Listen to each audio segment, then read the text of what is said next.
Excuse me.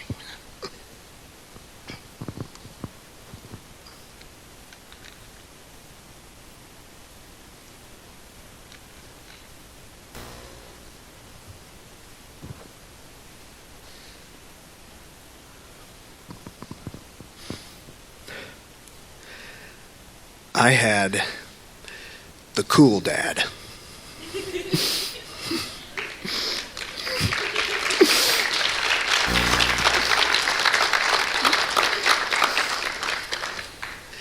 He could sing. He was brilliant at strategy games. He played ultimate Frisbee with guys 30 years younger than him. He could play disc golf all day. He played softball and volleyball. He hiked up mountains and down into valleys to play in waterfalls. He had an unquenchable thirst for knowledge and wisdom. He was thorough. He had a razor-sharp intellect. He was deeply fascinated by philosophy, theology, and science. He was creative. He would stay up late to read and write, and he could sell you insurance.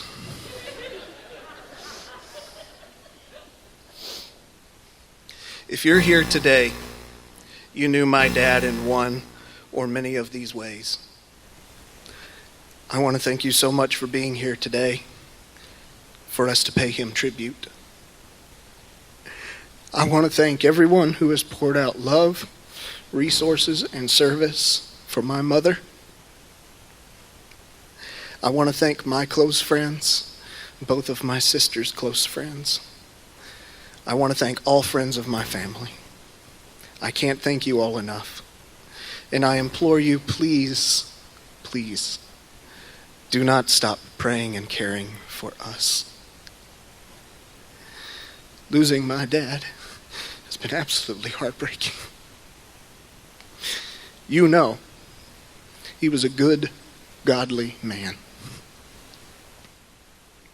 But we do not weep as those who have no hope. And many of us here, particularly me, can thank my dad for strengthening that hope. That phrase, do not weep as those who have no hope, comes from 1 Thessalonians Chapter 4. If my dad was here, he would probably tell you that 1 Thessalonians is one of the oldest New Testament writings, dating back to about 50 AD, less than 20 years after the crucifixion and resurrection of Jesus, and how remarkable that really is. You didn't ask for that information, but my dad could always interject some fun apologetics facts into any conversation. He didn't just study apologetics, it was his passion. So much so, in fact, that his very life was an apologetic.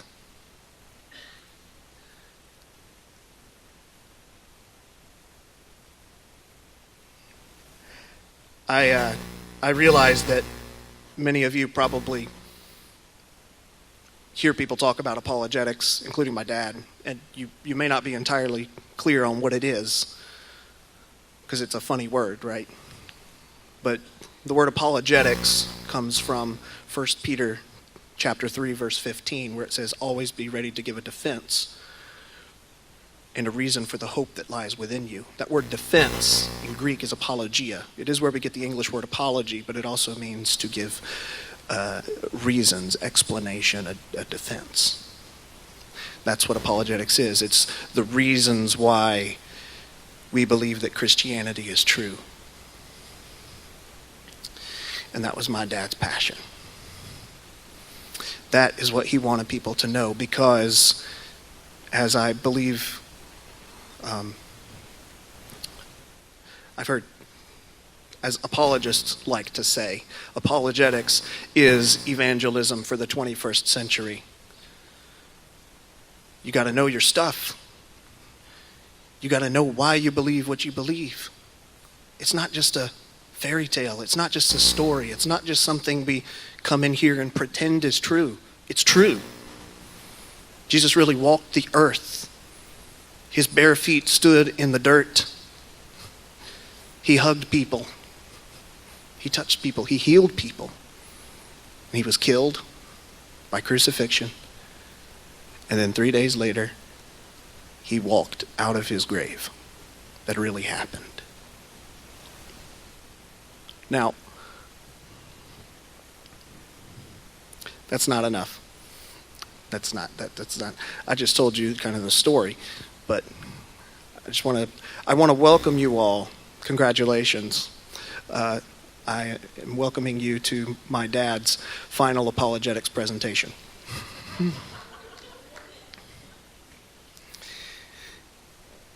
I promise not to go for 2 hours like we used to. Really, seriously.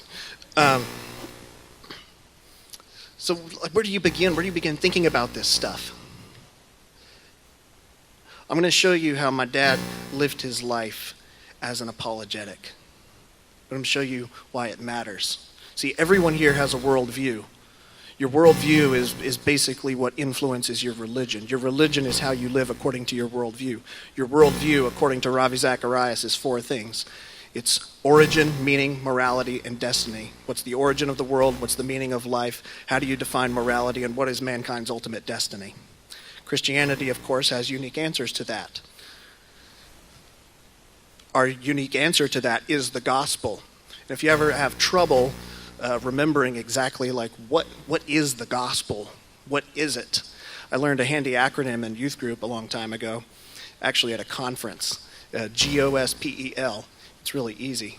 God created us to be with him. Our sins separate us from God. Sins cannot be removed by good deeds. Paying the price for sins, Jesus died and rose again. Everyone who trusts in him gets eternal life, and life that's eternal means we live with Jesus forever. That's the basic bare bones of the gospel right there. There's a lot more, of course. How do we defend the truth of the gospel? There's 5 ways. Here's another acronym, MAPS, M-A-P-S-S. We have manuscript evidence, we have archaeology, we have the fulfilled prophecies in the Bible, we have science, and we have saved lives. My dad was one of those saved lives.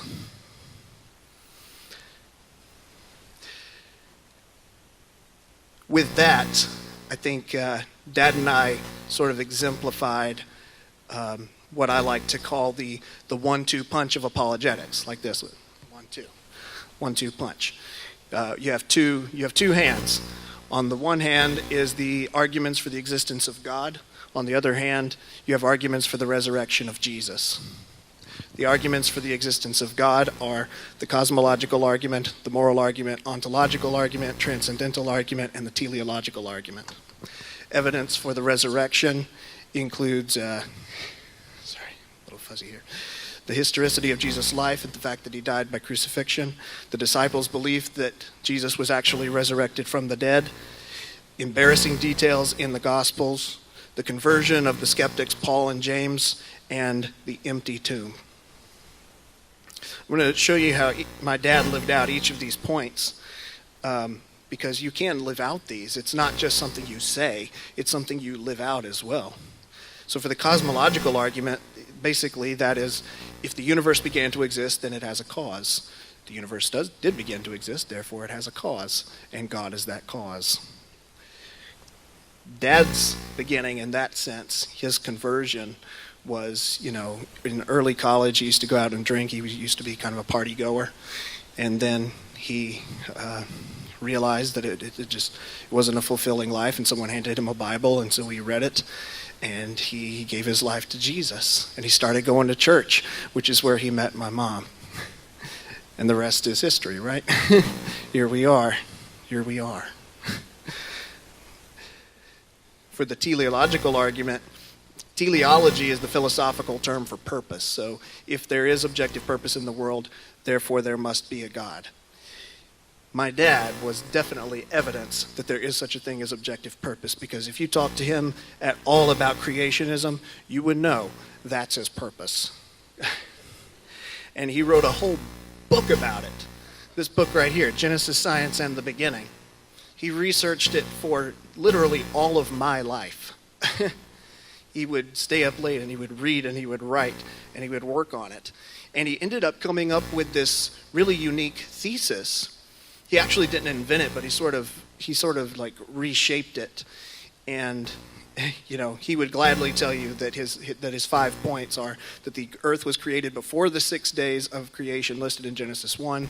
The phrase in the beginning represents a block of time, not a moment of time. The creation account is told from the perspective of the earth. The 6 creation proclamations were not necessarily fulfilled on the day that they were proclaimed, and therefore Genesis does not tell us what the age of the earth is. If you asked him a question about any of those points, you might as well just book a hotel room wherever you are, because you're going to be there all day and all night. I'm really going to miss that, honestly. Sometimes it was like, yeah, Dad, I know. And he and I used to stay up late and talk about these things for a long time. All right, moving along, the moral argument. Basically, if there is objective morality, then God must exist. But from these, we also get my personal expertise, my personal passion, which is the argument from beauty and the argument from desire. And Dad certainly instilled that in me. Dad was adventurous.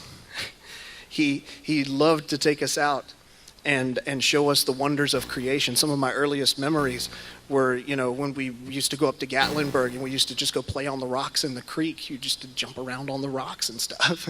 Like, that was amazing. And then, of course, as we got older, the hike started getting longer, and we started finding these huge waterfalls to splash around and play in. That was always how it was. And you've already heard, my dad loved dinosaurs, and he instilled that in me. And I actually still remember in 1993, my parents took me to see Jurassic Park on the big screen when it first came out. They sat on either side of me. They had already seen it. They decided what they didn't want me to see. And they would cover my eyes and my ears when something happened that they didn't want me to see. But I was amazed. Changed my little 5-year-old life. Me and Dad were also the first of us to go see The Lord of the Rings. When The Fellowship of the Ring came out in December of 2001, it was me and Dad that went to go see it first, and we really didn't know anything about it at all, but we were amazed. Absolutely amazed. And we just walked out of the theater going, that is the best movie I've ever seen. Both of us. Of course, I was 13, but still. And The Lord of the Rings were instrumental in inspiring me to pursue filmmaking. And my dad, we loved going to movies together. Sometimes if he was coming through Atlanta or something, he would say, hey, let's go see a movie. And I was like, no matter what was going on, I was like, okay. And Dad's love for dinosaurs continued to this day, because he and my sister Lauren were working on this coloring book. Dad hated that if you tried to get a dinosaur coloring book, the dinosaurs always looked kind of goofy. So he wanted really good looking dinosaurs. And he and Lauren shares his magnificent art skills. You can see some of them out in the lobby there if you didn't get a chance. There's a booklet to flip through them. But Dad loved the dinosaurs. Okay, the ontological argument. The ontological argument is actually incredibly complicated and a little controversial. It's the idea that if there is even a possibility that a maximally great being exists, therefore a maximally great being must exist. So I'm definitely not going to try to explain to you what all that means. But let me tell you this, my dad was a maximally great dad. And he had many talents. Like I said, he could sing. Some of my earliest memories are also just riding in the car with him listening to him sing, and that's how we picked up singing as well. And we would do that for hours and hours. We will, if we're on a multiple hour-long road trip, we will sing the whole way.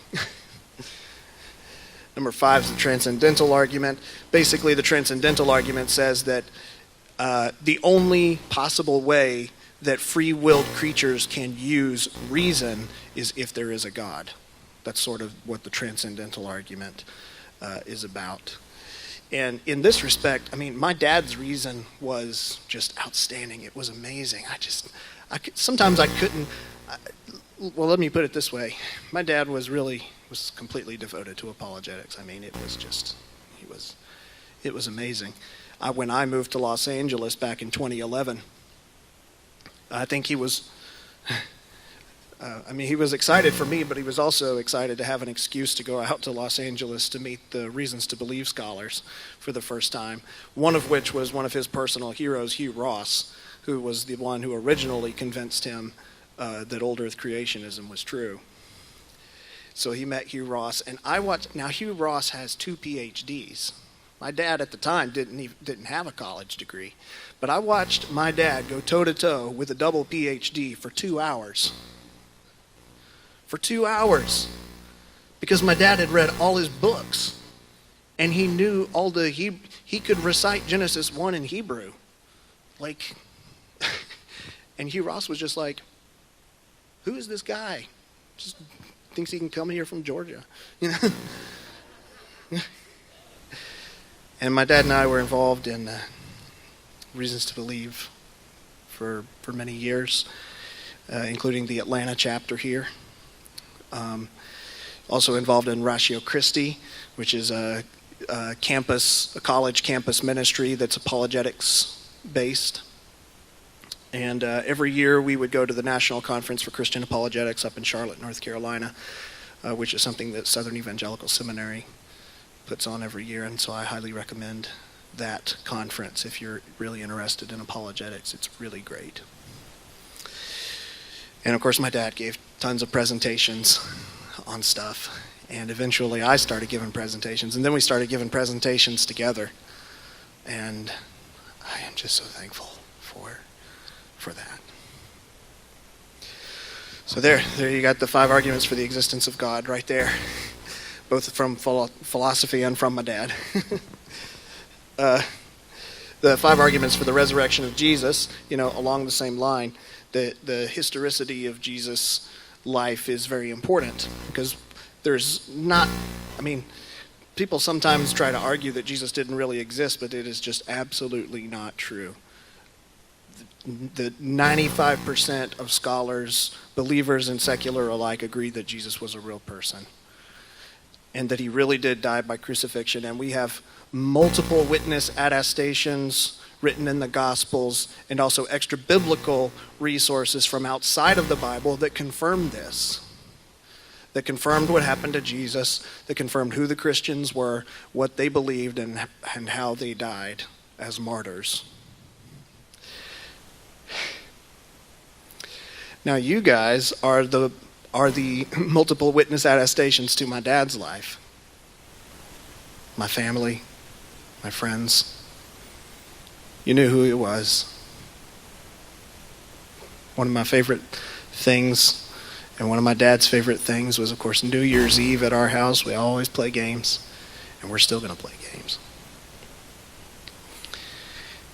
Yes, we are. Dad loved swimming in the swimming pool, splashing around, could cannonball like nobody's business. He was always, every year we tried to do 1 or 2 hikes, and he was the one who organized them. He had books about waterfalls in Georgia, and he would trace them, and he would knew how long the trails were, and he knew where to go. He knew where to park, where the best place to try to make it as short as possible, but it was great. He played online Stratego, and he was number 3 in the world on online Stratego. I guarantee if any of you have played him at Stratego, you lost. He played church softball, lots of softball players here. He played church volleyball, and I played with him there a little bit. How about that underhand serve, right? Yeah. He played ultimate Frisbee. Nobody took the hammer seriously until Dad started doing it. So you throw the Frisbee like this. And he could block you too. He could block you. Like you try to throw the Frisbee, he could block it out of your hand. And it was just amazing. And he played disc golf, and he loved doing that. And he could do that for hours and hours and hours. He was a band parent while both of my sisters were in band at school. And he loved doing that as well. And he was a beloved businessman.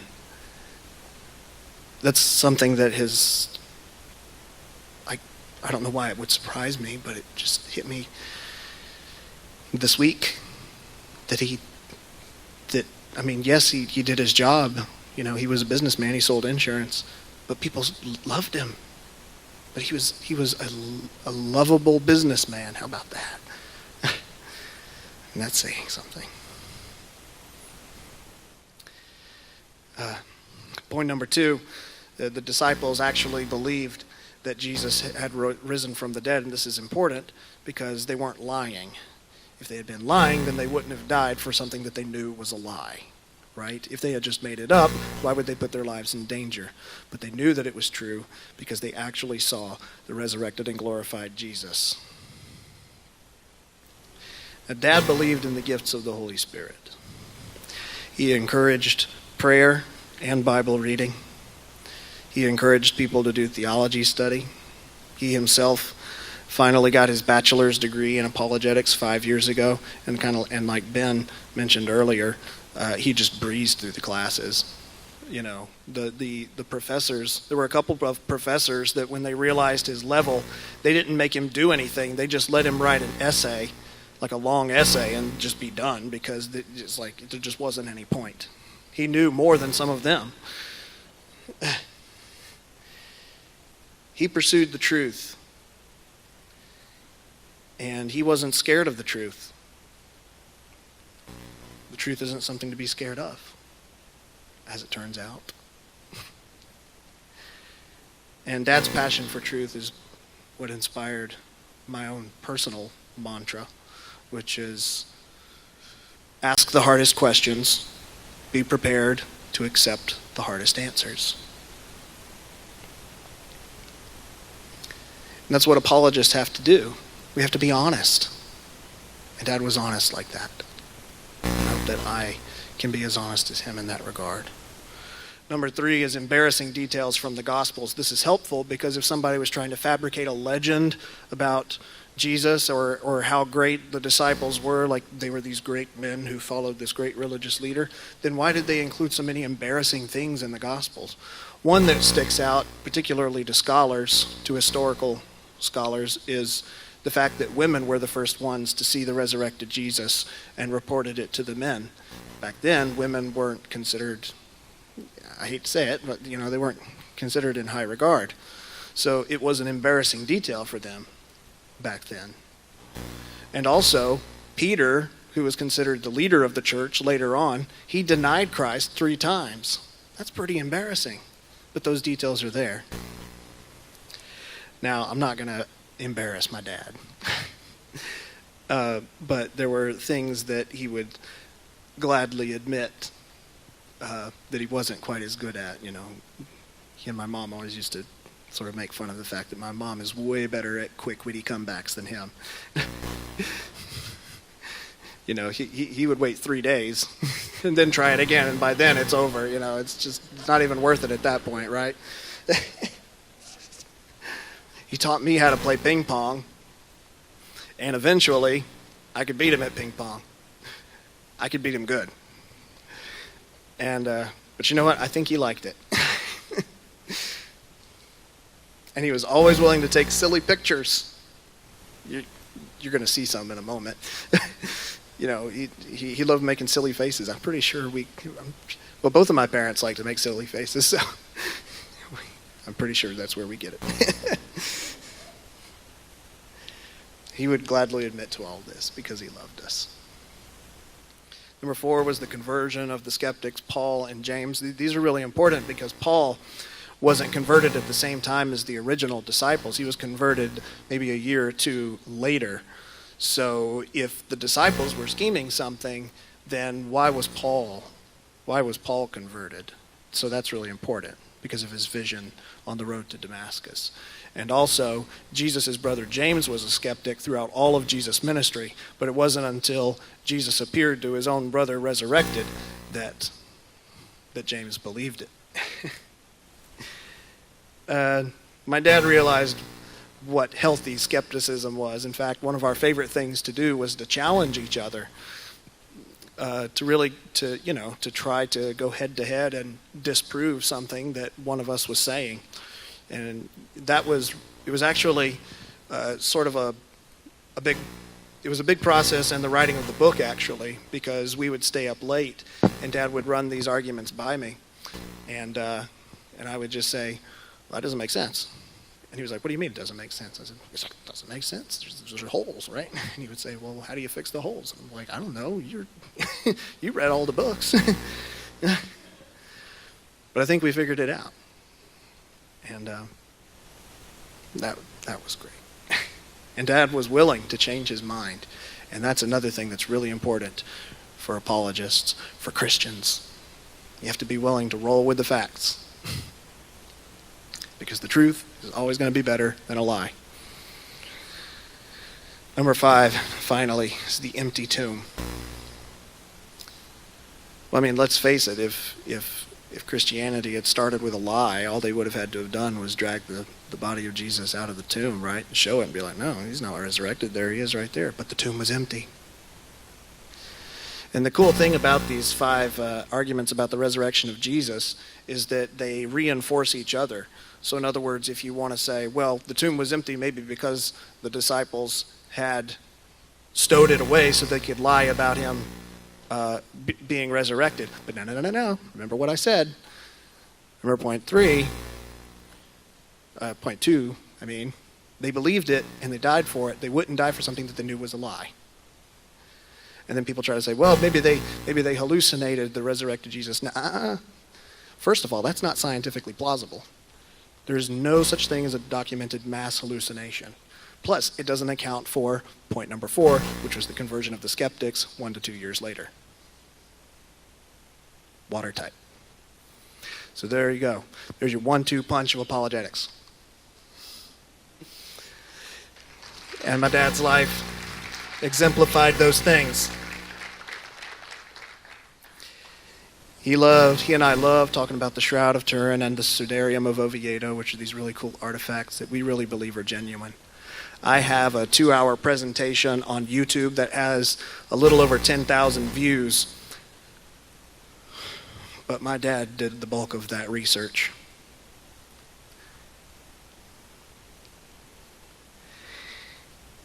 In a way,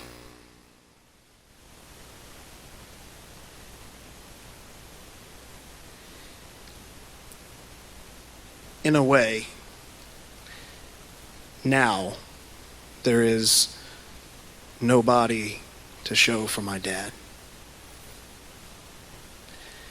He was raptured from us.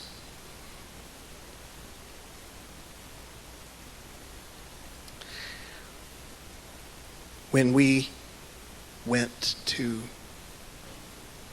see him for the last time, it was tough. But I was not going to let us get out of there without praying. And I prayed over his body with my family. And I prayed that God would sow this seed and raise it in glory incorruptible.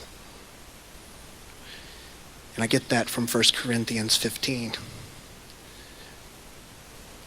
I'm going to read you where that comes from. This is about the resurrection from the dead. This is why the resurrection is so important and it's so critical and it's so fundamental to Christianity. Resurrection is what makes Christianity stand apart from all of the other religions of the world. We're the only religion whose leader and God died, but then he came back to life. And that's not just a trick he did. He didn't do it just to show off. He did it because it's a promise. It's a promise for us that when we die, he promises our bodies will be raised just like his. And we will live on a new earth, a new creation, new mountains, new waterfalls, new stories to tell. I kind of hope there will be dinosaurs too.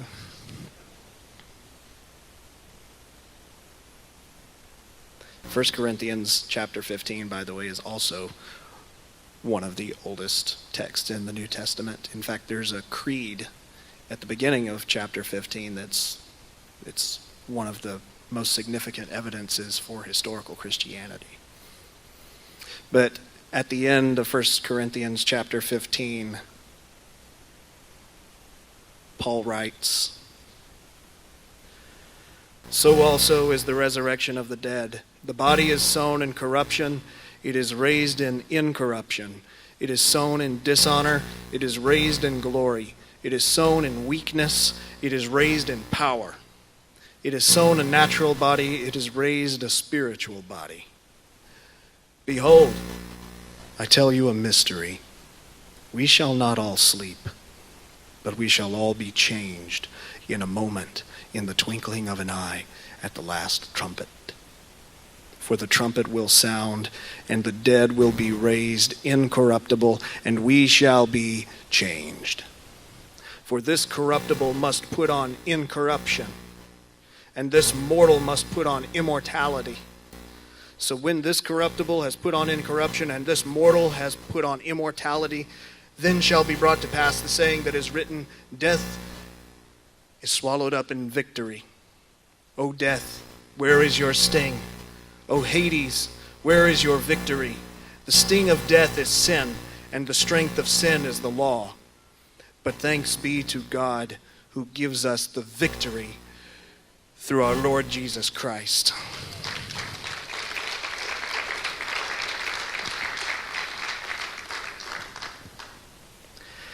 My dad loved God with all his heart, soul, mind, and strength.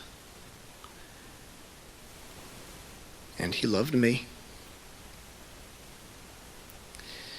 And he loved you, Lene. And he loved you, Lauren. And Mom, he loved and adored you.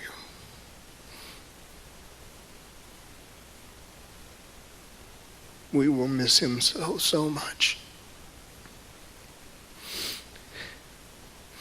But he had already met Jesus before any of us knew he was gone.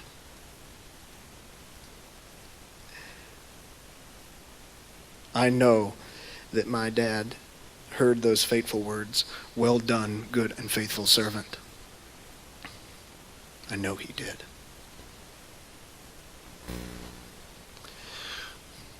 The last time I saw my dad was 2 weeks ago today. We were on a hike with my best friend Adam. We hiked 6 miles. We saw 2 waterfalls. We ate at this amazing place for lunch. And then when we were done hiking, we had dinner at Cracker Barrel, which is my favorite restaurant. Because we always eat at Cracker Barrel after hikes, which is one of my favorite things.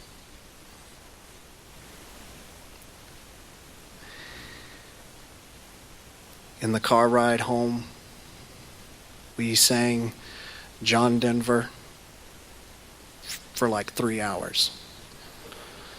We know 3 hours worth of John Denver songs. And then we sang like 2 more hours of Eagles, because we know 2 hours worth of Eagles songs as well. And I dropped him off at his car. That was the last time I saw him, but we were happy, and we were having fun, and it was a blast. And the last time I spoke to him was over the phone 3 days later, because I had questions about taxes, because I waited to the last minute to do it. And he gave me advice and helped me through that. And I know for a fact, because it's crystal clear in my head, that the last thing we said to each other was, "I love you, son. I love you, Dad."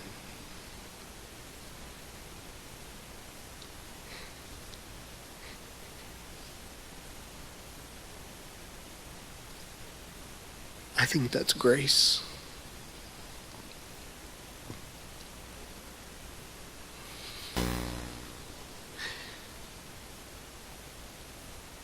I love my dad.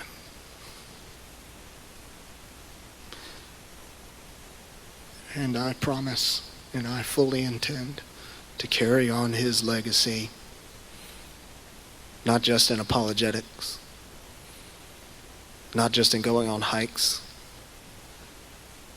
but in loving my family.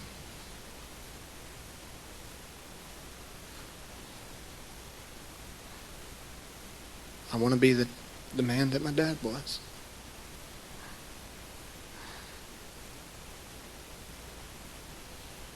I love my dad.